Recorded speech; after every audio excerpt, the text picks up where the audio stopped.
Hey there. If you or someone you love has diabetes, you probably know how important food choices are. But let's be real. When it comes to vegetables, it's easy to assume they're all healthy, right? Well, not exactly. Some veggies can send your blood sugar on a roller coaster ride. Today, we're breaking down the worst or good vegetables for diabetics, plus some game-changing ways to prepare them without losing nutrients. Stick around because this is info you need to know. Number 1, potatoes. Let's talk about potatoes. You've probably heard they're bad for people with diabetes, that they spike blood sugar. Now, potatoes do have a high glycemic index, which means they can raise blood sugar fast. A regular white potato? That can hit a GI of 80 to 90 depending on how it's cooked. But not all potatoes are the same. A sweet potato, for example, has a GI of around 44 to 50 and nearly twice the fiber, about 4 grams per 100 grams compared to just 2.2 grams in a white potato. That fiber makes a difference because it slows digestion, preventing sudden blood sugar spikes. And the starch? White potatoes are loaded with highly digestible starch, while sweet potatoes have more resistant starch, which acts like fiber and helps keep blood sugar stable. But there's more to it than just blood sugar. Potatoes are packed with vitamin C, about 20 milligrams per 100 grams, potassium, 429 milligrams per 100 grams, and antioxidants. Potassium is especially important because it helps balance sodium levels, supports heart health, and keeps blood pressure in check. And here's where things get interesting. Research shows that the way potatoes affect blood sugar depends on how they're cooked. A boiled potato has a lower GI, about 50 to 60, while a baked one can shoot up to 85. And don't even get started on fries. Once you deep fry them in oil, their glycemic impact, fat content, and calorie load go through the roof. Now let's talk about insulin. The body relies on insulin to move sugar from the blood into the cells, but when blood sugar spikes too often, insulin function starts to decline. Over time, this can lead to insulin resistance, where the body stops responding properly to insulin. That's when things like high blood sugar, inflammation, and damage to vital organs start to creep in. The heart? High blood sugar makes blood vessels stiff and increases the risk of heart disease, high blood pressure, and stroke. The kidneys? They work overtime filtering excess sugar, which can lead to kidney damage over time. The liver? It starts storing more fat, increasing the risk of fatty liver disease. Even the eyes aren't safe. High blood sugar damages tiny blood vessels in the retina, which can cause vision problems and, in severe cases, blindness. That's why balancing blood sugar is about more than just avoiding carbs. It's about choosing the right foods, eating the right portions, and preparing them in a way that keeps nutrients intact. A lot of people don't realize that cooking methods matter. Boiling potatoes can strip away 30 to 40% of their water-soluble vitamins, like vitamin C. Frying? That can triple the calorie content and add unhealthy fats. The best way? Steaming, roasting, or baking with the skin on. That way, you keep the fiber, maintain the nutrients, and lower the glycemic impact. And here's a smart trick. Chilling cooked potatoes overnight increases their resistant starch content, which lowers their GI and makes them more blood sugar friendly. Portion size is another big one. Even the healthiest food can cause problems if you eat too much of it. A good one-time portion for potatoes? About 3 to 4 ounces, 85 to 113 grams, which is roughly the size of your fist or half a cup of mashed potatoes. Sticking to this amount helps keep blood sugar steady while still letting you enjoy the foods you love. Now here's where things get sneaky. Processed vegetables. Packaged mashed potatoes, frozen fries, and even canned veggies often come loaded with preservatives, added sugars, sometimes 3 to 5 grams per serving, and excessive sodium, often over 300 milligrams per serving. These hidden additives can increase inflammation, disrupt insulin function, and spike blood sugar without you even realizing it. That's why checking labels is crucial. If a product has added sugar, maltodextrin, or modified starch, it's better to leave it on the shelf. So what's the best alternative? Non-starchy vegetables like cauliflower, GI approximately 15, 2.3 grams fiber per 100 grams. Zucchini, GI approximately 15, 1.2 grams fiber per 100 grams. And spinach, GI less than 1.2 grams fiber per 100 grams. 2.2 grams of fiber per 100 grams are fantastic options. They're low in carbs, high in fiber, and won't send your blood sugar on a roller coaster ride. Plus, they support gut health, digestion, and immunity. And when you pair them with healthy fats like olive oil, nuts, or avocado, and a good source of protein, you get a meal that's balanced, satisfying, and blood sugar friendly. Potatoes aren't the villain. They just need the right approach. Eat them in moderation, choose the right type, cook them in a way that keeps their nutrients, and always be mindful of portion sizes. That way, you get all the benefits without the blood sugar spikes. Number 2, butternut squash. Butternut squash is one of those foods that surprises people when they realize it can actually be a good choice for managing blood sugar. It's naturally sweet, packed with nutrients, and has just the right balance of fiber and starch to make it a smart option, if eaten the right way. Some people assume that because it's a starchy vegetable, it should be avoided. But the truth is, butternut squash has a moderate glycemic index, GI, of around 51, which is much lower than white potatoes. It's also loaded with fiber, about 2 grams per 100 grams, which helps slow down digestion and prevent sudden blood sugar spikes. And that's just the beginning. Butternut squash is a powerhouse of vitamin A, 532 micrograms per 100 grams, vitamin C, 21 milligrams per 100 grams, and potassium, 352 milligrams per 100 grams. Vitamin A is essential for eye health and immune function, while vitamin C helps fight inflammation and support collagen production. Potassium plays a huge role in maintaining blood pressure and heart health, which is crucial for people with diabetes since high blood sugar levels can put extra strain on the heart. The antioxidants in butternut squash also protect against cell damage, reduce inflammation, and support the liver and kidneys, which are both heavily affected by long-term blood sugar imbalances. When it comes to insulin function, fiber plays a key role. The fiber in butternut squash helps slow the absorption of glucose into the bloodstream, making it easier for insulin to do its job.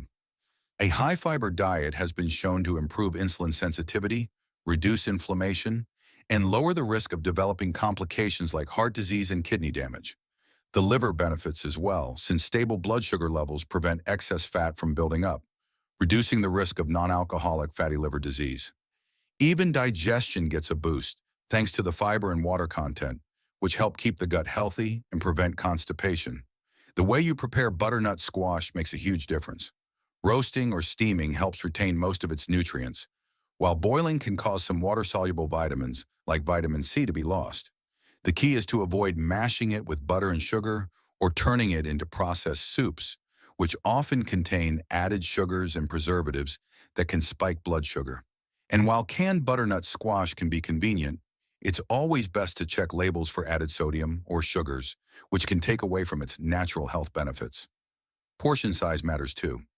A healthy serving of butternut squash is about 1/2 to 3/4 cup, 3.5 to 5 ounces, or 100 to 140 grams. Eating too much at once can still cause a spike in blood sugar, even though it's a better option than other starchy vegetables. Butternut squash isn't just a safe option. It's a great one when eaten in moderation, prepared the right way, and paired with the right foods. Making smart choices allows you to enjoy its natural sweetness and health benefits without worrying about blood sugar spikes. Number 3, corn is one of those foods that confuses people when it comes to diabetes. Some say it's too starchy, others say it's packed with fiber, and then there's the debate about whether it spikes blood sugar. The truth? It's all about how you eat it, how much you eat, and how it fits into your overall diet. Now let's talk numbers. Corn has a glycemic index, GI, of around 52 to 58, which is lower than white potatoes but still something to watch. The fiber in corn helps slow digestion, keeping blood sugar more stable. A 100-gram serving of corn contains about 2.4 grams of fiber, which isn't as high as leafy greens but still beneficial. The starch content? Corn is naturally high in starch, but it also contains resistant starch, which acts like fiber and supports gut health. Nutritionally, it provides vitamin C, 6 milligrams per 100 grams, magnesium 37 milligrams per 100 grams, and antioxidants like lutein and zeaxanthin, which support eye health. It's also a good source of B vitamins, which help with energy metabolism and nerve function. But blood sugar control isn't just about individual foods. It's about how those foods affect insulin function and overall health. Eating too many high-carb foods, even natural ones like corn, can put stress on insulin production. Over time, insulin resistance can develop, leading to higher blood sugar, increased fat storage in the liver, and a greater risk of heart disease. The heart? High blood sugar damages blood vessels, increasing the risk of hypertension and cardiovascular issues. The kidneys? They work overtime filtering out excess sugar, leading to potential long-term kidney damage. Even the eyes can be affected, since high blood sugar can cause damage to the tiny blood vessels in the retina, leading to vision problems. That's why balance is key. How you prepare corn makes all the difference. Boiling retains most nutrients, while grilling or roasting enhances flavor without adding unhealthy fats. But creamed corn, fried corn, or processed corn-based foods, those often come with added sugars, unhealthy fats, and preservatives that can spike blood sugar and lead to inflammation. The worst offenders? Corn syrups, corn chips, and processed corn flour products, which are stripped of fiber and loaded with refined carbs. Portion size is another big factor. A good serving of corn is about 1/2 cup, 3.5 to 4 ounces, or 85 to 113 grams. Sticking to this portion helps prevent blood sugar spikes while still allowing you to enjoy the benefits of corn's nutrients. Number 4, beets are one of those vegetables that spark curiosity, especially when it comes to blood sugar management. They're naturally sweet, packed with nutrients, and have a unique ability to support multiple areas of health. But for people with diabetes, the question is always the same. Do they spike blood sugar? The answer is more interesting than you might think. With a glycemic index, GI, of around 64, beets sit in the moderate range, meaning they can raise blood sugar, but not as quickly as high GI foods like white bread or rice. What helps balance this out is their fiber content, about 2.8 grams per 100 grams, which slows digestion and prevents blood sugar from spiking too fast. They're also a natural source of nitrates, which help widen blood vessels and improve circulation, making them beneficial for heart health.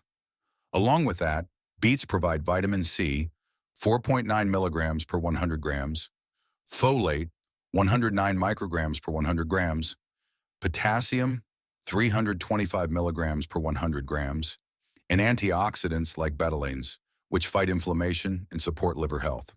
One of the biggest benefits of beets is their impact on insulin function and metabolic health. The combination of fiber and antioxidants helps improve insulin sensitivity, meaning cells can absorb glucose more efficiently, reducing the strain on the pancreas. For the heart, the nitrates in beets work wonders by lowering blood pressure, improving blood flow, and reducing the risk of heart disease, a major concern for people with diabetes. The kidneys also benefit since better circulation means less stress on the filtration system, helping prevent kidney damage over time. Beets even play a role in eye health, thanks to their high antioxidant content, which protects against retinal damage caused by high blood sugar levels. The way you prepare beets makes a huge difference.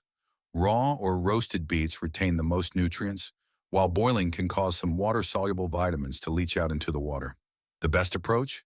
Steaming or roasting with a little olive oil to keep the fiber intact while enhancing their natural sweetness. What you want to avoid are canned beets with added sugar or pickled beets with high sodium content, which can counteract their health benefits. Portion size is key. A good serving for blood sugar management is about 1/2 cup, 3 to 4 ounces, or 85 to 113 grams. This gives you all the benefits without overloading on natural sugars. Final thought: managing diabetes isn't about avoiding certain vegetables. It's about smart choices, portion control, and proper preparation. Potatoes, butternut squash, corn, and beets all have unique benefits, but their impact on blood sugar depends on how they're cooked and paired. Boiling, steaming, or roasting helps retain nutrients and slow digestion, while frying and processed versions spike blood sugar. A serving of 3 to 4 ounces, 85 to 113 grams, keeps portions in check. Pairing them with fiber, protein, and healthy fats prevents glucose spikes and supports overall health. Instead of restriction, focus on balance. Fiber-rich alternatives like spinach, cauliflower, and zucchini, and mindful eating. With the right approach, even starchy vegetables can fit into a diabetes-friendly diet. If you found this video helpful, hit that like button and subscribe for more health tips. Which vegetable is your favorite?